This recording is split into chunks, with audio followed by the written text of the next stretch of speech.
Hello friends, मैं हिमांशु सिंघल और मैं आपके साथ एक बार फिर से जुड़ चुकी हूँ एक और नई वीडियो लेकर। और ये वीडियो हम देखने जा रहे हैं BA सिक्स सेमेस्टर की इंग्लिश की फर्स्ट बुक, जिसका नाम है हमारा India and new literature in English. ये पेपर फर्स्ट है। आज हम इसकी यूनिट फर्स्ट पूरी देखने जा रहे हैं और आपको इसके इम्पोर्टेंट क्वेश्चन बताने जा रहे हैं कि फर्स्ट यूनिट में BA सिक्स सेमेस्टर की इंग्लिश की फर्स्ट बुक में कौन कौन से इम्पोर्टेंट क्वेश्चन है फर्स्ट यूनिट में। तो चलिए देखते हैं, वीडियो स्टार्ट करते हैं।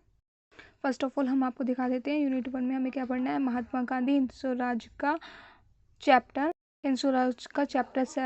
17 का नाम है हमारा पैसिव रेजिस्टेंस।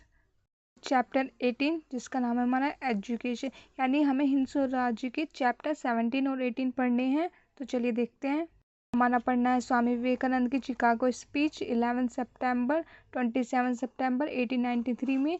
तो पहले हम ये देखेंगे हिंद स्वराज का 17 चैप्टर पैसिव रेजिस्टेंस। इसको आपको ये क्वेश्चन, इसमें आपके ये क्वेश्चन आ रहे हैं, बस आपको एक ही आंसर बताऊंगी, है ना। तो वही आप इन सब में लिख देंगे। ये देखिए क्वेश्चन दे रखे हैं इसमें, write a note on passive resistance of a chapter 70 of Hind Swaraj by Mahatma Gandhi. What is the significant of passive resistance, what is the concept Gandhi ji concept of passive resistance, what is passive resistance and what was Gandhi ji strategy of passive resistance. ये है। चलिए हम देखते हैं। सबसे पहले हम introduction देखते हैं। पैसिव रेजिस्टेंस मतलब होते हैं निष्क्रिय आंदोलन is one of the most effective method of resistance. यानी निष्क्रिय आंदोलन एक सबसे अधिक इफेक्टिव मेथड है, कामयाबी मेथड है ऑफ रेजिस्टेंस, प्रतिरोध करने का। यानी निष्क्रिय प्रतिरोध करने का एक सबसे अच्छा मेथड है। इन हिस्ट्री गोज बैक, इसे रहने देना, बस इसे थोड़ा सा ऐसे लिख देना। इससे अगर आप पढ़ना चाहें तो कुछ पढ़ लेना, इसमें इतना कुछ नहीं है। जो अब हम मीनिंग देखेंगे, जो मीनिंग में है वही आप इंट्रोडक्शन में से थोड़ा सा लिख देना है। मीनिंग ये थोड़ा सा इसमें अलग अलग दे रखा है, मतलब थोड़ा सा हार्ड है। मैं आपको ऊपर से बता रही हूँ, आप ये वाला देखिए इनका मीनिंग, है ना। Passive resistance is a non violent way of opposing और डिसोबिंग सर्टेन लॉ। पैसिव रेजिस्टेंस एक नॉन वायलेंट वे है, अहिंसा, मतलब एक अहिंसा के तरीके से। पैसिव रेजिस्टेंस नॉन वायलेंट वे है ऑफ अपोजिंग और डिसोबिंग सर्टेन्स लॉ। मतलब निष्क्रिय आंदोलन एक बिना अहिंसा के विरोध करना है किसी नियम और गवर्नमेंट पॉलिसी को। Passive resistance mean opposing something, किसी चीज़ का विरोध करना, लाइक लॉज और पॉलिसीज, विदाउट यूजिंग, बिना किसी यूज़ के, वायलेंस, हिंसा के। People who practice passive resistance मतलब जो पैसिव रेजिस्टेंस में होते हैं, जो पैसिव रेजिस्टेंस को मानते हैं, माइट रिफ्यूज़, वे रिफ्यूज़ कर देते हैं, मना कर देते हैं, टू फॉलो सर्टेन्स लॉ, उन फॉलो करने के उन लॉ को फॉलो करने से और पार्टिसिपेट करने से इन एक्शन, उन एक्शन में दे बिलीव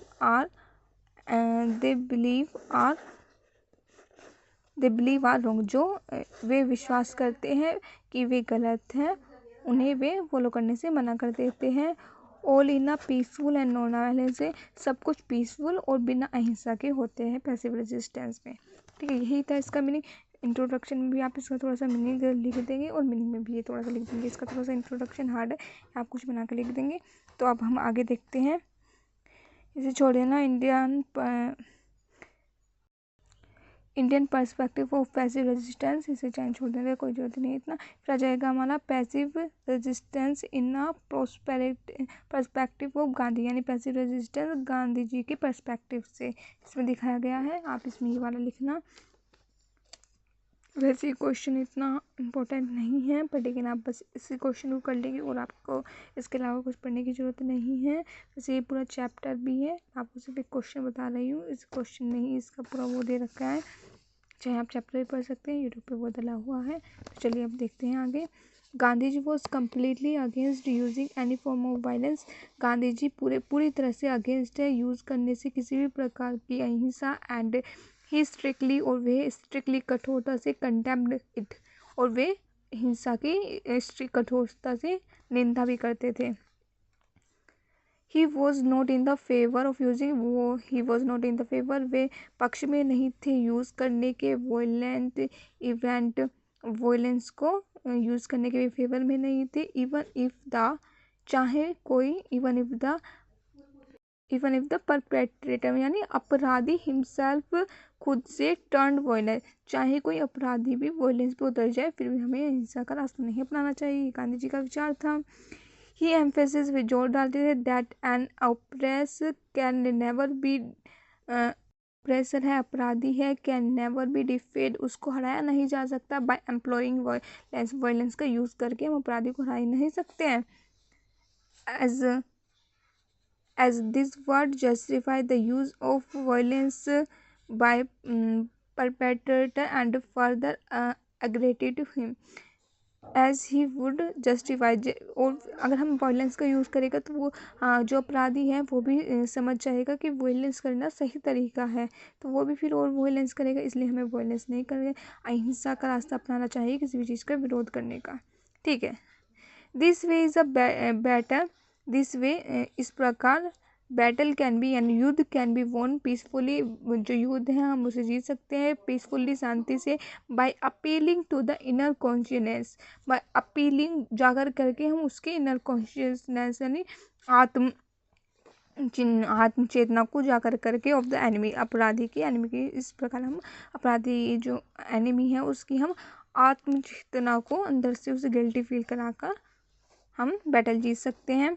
दस one should follow the path of satyagraha, इस प्रकार जो फॉलो करेगा पाथ ऑफ सत्याग्रह, सत्याग्रह मतलब पैसिव रेजिस्टेंस, जो भी इस सत्याग्रह के पाथ को फॉलो करेगा, silently protesting and making the oppressor realise his mistake, silently से और ऑपरेसर को रियलाइज कर मतलब अपराधी को रियलाइज करेगा इसकी मिस्टेक, यानी हम सत्याग्रह के पाथ का फॉलो करके हम अपराधी को उसके मिस्टेक का रियलाइज करा सकते हैं शांति से। The characteristics of passive resistance are, कुछ करेक्टरिस्टिक दी गई है यहाँ पे पैसिव रेजिस्टेंस की, self discipline, truthfulness, a willingness to endure suffering without retaliation मतलब प्रतिशोध। फिर आ जाएगा हमारा हिज स्ट्रेटेजी, उसकी स्ट्रेटेजी क्या थी मतलब उनकी स्ट्रेटेजी क्या थी गांधी जी की, इसमें आ जाएगा स्वदेशी, it employee the use of स्वदेशी मतलब इसका यूज़ था कि सिर्फ हम अपने देश में बनी हुई वस्तुओं का यूज़ करें और विदेशों में बनी हुई वस्तुओं का यूज़ ना करें, ये भी एक पैसिव रेजिस्टेंस में ही आता है, मतलब बिना अहिंसा के हम बस अपनी ही वस्तु का इस्तेमाल करें और विदेशी वस्तु का इस्तेमाल ना करें, सिर्फ इससे ही हमारा हो जाएगा, क्योंकि फिर हम जब विदेशी वस्तु का इस्तेमाल नहीं करेंगे तो वे उनका बाजार यहाँ पे बंद हो जाएगा। यही प्रतिरोध करने का एक आसान अच्छा तरीका है, इन्होंने कहा था ये। It employee the use of it, इसमें अप्लाई होते हैं कि सिर्फ हम इंडियन गुड्स का यूज़ करें, दिस वे इस प्रकार इकोनॉमी डिपेंडेंट हो जाएगी of India's on the British would be shattered, और इस प्रकार इंडिया की इकोनॉमी डेवलप्ड हो जाएगी और British would be shattered, British निष्कासित किया जाएगा मतलब चला जाएगा। Bye promoting Indian goods the British economy would hit hard, हम इंडियन गुड्स का प्रयोग करके ब्रिटिश इकोनॉमी को हिट कर सकते हैं मतलब उसको नुकसान पहुंचा सकते हैं। यूजिंग इंडिजियस गुड, इंडिजियस मतलब स्वदेशी वस्तुओं का उपयोग करके, was a form of silent protest, एक ये साइलेंट है मतलब साइलेंट रूप से हम इसे का प्रोटेस्ट कर सकते हैं। रह जाएगा हमारा चरखा and khadi had already become the चरखा और खादी बन गए हैं सिंबल ऑफ पैसिव रेजिस्टेंस के, सेल्फ रिलायंस के। फिर आ जाएगा हम boycott, it include boycott on each and every form education economy social, इसका मतलब निष्कासन करना है ना। फिर आ जाएगा हमारा सिग्निफिकेंस ऑफ पैसिव रेजिस्टेंस, मतलब इस स्ट्रेटेजी में दो से थे, पहले तो हम अपने स्वदेशी वस्तुओं का इस्तेमाल करें, फिर जाएगा बॉयकॉट कि हम निष्कासन अपनी वस्तु का इस्तेमाल करके और हम निष्कासित करके ब्रिटिश एजुकेशन इकोनॉमी और सोशल एडमिनिस्ट्रेशन को और जुडिकल बाइकॉट्स को, मतलब सिर्फ हम अपने भारतीय एजुकेशन को ही अपनाकर भारतीय हल को ही अपनाकर उसका हम निष्कासित करके भी कर सकते हैं। ये थे उसके मतलब पैसिव रेजिस्टेंस के दो, हम कैसे ब्रिटिश को भगा सकते हैं विरोध करना के, ये दो थे स्वदेशी और बाइकॉट। पहले हम विदेशी वस्तुओं को ना अपना के और फिर दूसरा था हम उनका चाहे वो एजुकेशन और कुछ भी हो, हम विदेशियों का यूज़ ना करके। फिर आ जाएगा हमारा significance of passive resistance for Mahatma Gandhi. Passive resistance held impress importance in achieving independence for several reason. First है हमारा moral academic unity and harmony. Unity मतलब एकता, और एकता एंड हार्मनी का मतलब होता है हमारा सद्भावना। Passive resistance by its nature emphasise unity among diverse group. Passive resistance by its nature से ही जोर डालती है यूनिटी, एकता अमंग द डाइवर्स ग्रुप में, बहुत सारे ग्रुप में। Thus unity was the fundamental aspect of independence movement. इस प्रकार यूनिटी एक fundamental aspect of independence movement का। फिर आ जाएगा हमारा ट्रांसफॉर्मेशंस पावर ऑफ सैक्रिफाई। तो फोर्थ आ जाएगा, मैंने इसमें बस थोड़ा थोड़ा आप लिख लेना, इससे खुद भी लिख सकते हैं आप, बस ये देख लेना। फिर आ जाएगा हमारा एक ये भी लिख लेना, promote non violence and peace, encourage awareness के लिए economy, self discipline and efficiency, ये कर लेना।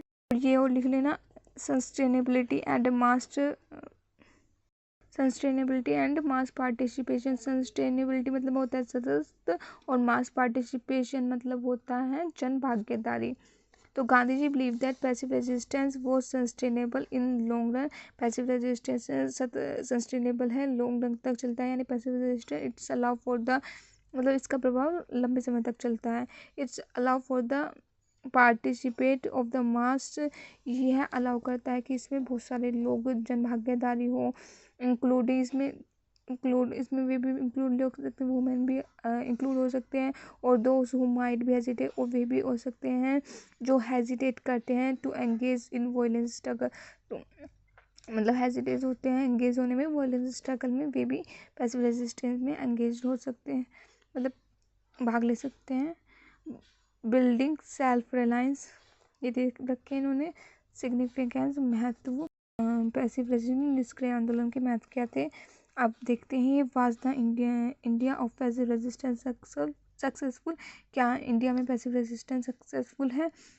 हाँ है, ये देखा है। Yes, Mahatma Gandhi ideas of passive resistance और satyagraha can be consider successful in many aspect में सक्सेसफुल रहा है। महात्मा गांधी जी का पैसिव रेजिस्टेंस फर्स्ट है इंडियन इंडिपेंडेंस में, ग्लोबल को इन्फ्लुएंस प्रभावित करने में, यूनिटी एंड सोशल चेंज लाने में, और मोरल फोर्स और कंसाइसनेस में। मोरल फोर्स का मतलब होता है नैतिक बल, और कंसाइस का मतलब होता है विवेक। तो ये हो गया। फिर आप आखिर में कंक्लूजन लिख देना, बस यही है जो आपको करना है। मैं एक बार और आपको दिखा देती हूँ। ये देखा आपका क्वेश्चन, इसमें फर्स्ट ऑफ ऑल पहले आपको इंट्रोडक्शन लिख देना, जहाँ भी मैंने लगा रखा है बस वहीं तक लिखना। Passive resistance one of the most effective method of resistance का फर्स्ट ऑफ ऑल ये लिखना, फिर इसका मीनिंग में से कुछ लिख देना थोड़ा सा, फिर लिख देना आप, है ना। फिर आपको लिखना है passive resistance is the perspective of Gandhi ji, इनके ये पॉइंट लिख देना। फिर उनकी स्ट्रेटेजी क्या रही है, स्वदेशी और बाइकआउट, इनमें थोड़ा थोड़ा लिख देना। फिर आ जाएगा सिग्निफिकेंस ऑफ पैसिव रेजिस्टेंस, ये फिर आ जाएगा हमारा was the Indian idea of passive resistance successful, तो इन्होंने एक्सपेक्ट में सक्सेसफुल रहा है। कंक्लूजन बस ये ख़त्म। फिर है नेक्स्ट हमारा give a summary of education की, इन्होंने कुछ समरी दे रखी है, आप पढ़ना चाहें तो पढ़ लेना, इंपॉर्टेंट की नहीं है। मैं इसको पढ़ा के टाइम वेस्ट नहीं करना चाहती हूँ, क्योंकि ये आएगी तब भी नहीं। आप पढ़ना चाहें तो स्क्रीनशॉट लेके पढ़ लीजिएगा। फिर आ जाता है हमारा चिकागो स्पीच स्वामी विवेकानंद की, इन्होंने भी दे रखा है। इसे भी मैं पढ़ाऊँगी नहीं, आप इसे खुद ही देख लेना, क्योंकि इम्पोर्टेंट नहीं है और थोड़ी सी हार्ड भी है आपके समझ में आने से।